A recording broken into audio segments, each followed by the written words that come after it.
Now, I did want to ask you about reptilians. Are there really negative reptilians out there trying to suppress our spirituality, or are these beings just getting a bad rap? I would definitely say that I always have this saying, and everyone hears me say it, to say that every reptilian is bad is just as silly as saying every human is good. You will have across species, like if you look up Nagaraja, you'll have across species different types of what would appear to be to us serpentine life forms. Even energy is moves in a serpentine fashion. So, like our word S is the movement of that serpentine fashion. Our letter E, which gives us the beginning of energy, is a movement again of that serpentine fashion. So what I would say to people is to understand that we're like chimeras ourselves. A large part of the DNA within our body is reptilian, and there's a large amount of different types of mammalian DNA, insectoid DNA. So we're basically a hodgepodge of or a large amount of life forms. And then you also have those life forms that they exist in their purest form. So like they have their own before the mixed happened, just like you have some people that are predominantly one race, right? And then you have people who have been mixed and now they're like half that race, half another race. So the same thing happens with many of let's say the serpent families that in most cases don't actually live on the physical plane. Because at the end of the day, let's say, for instance, we can conceive how large dinosaurs are, maybe. Then maybe we should ask ourselves, well, how large is a dinosaur spirit, though? Are we just to assume that dinosaurs don't have spirits? And then when they die, where does that spirit go?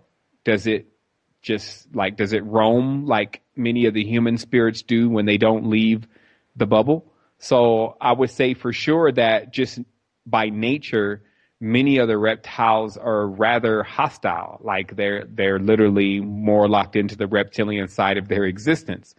And so I would suppose that if you ever met one of those on the spiritual plane, um, different ones may be somewhat hostile. However, there seems to be this major connection with this same kind of serpentine form getting as vast as being planet size in its consciousness to a point where it has not only a level of sentience, but actually serves a purpose as being a sheath, which is basically a shield around the planet in order to keep it from being interacted with from most of the things that are on the outside of the planet that will prevent its growth. So, in a nutshell, if there was an outside of the bubble, the ancestors saw what was encasing the outside as a serpent, and that we were actually all inside of it, and that in their terms, it was basically our mother, father. It was what was assigned to protect us. And that when we then can move forth from it, which as you can see in some of these Messiah paintings where you see the Messiah is coming out of the mouth of the snake. So once you become enlightened, you're literally birthed from the mouth of the snake, which the ancients have a different way of putting everything. They zoomorphi everything and find its nature correspondence. So that's how that was all put together. And so that's what you're dealing with. So you do have definitely some people, some genus, haplogroups. That's basically racial grouping. So you have some haplogroups that actually have more of the reptilian nature within their genetics, and they have a tendency to be a lot more callous and cold-blooded.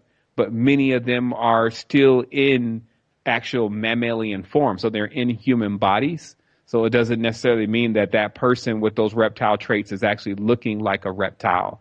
And then when you start really switching up frequencies, because we have to realize that there's a lot about the planet that is governed by frequencies, you'll find, especially in the nether regions, that there are a lot of serpentine families, such as Vasuki, which is read about in the Hindu traditions.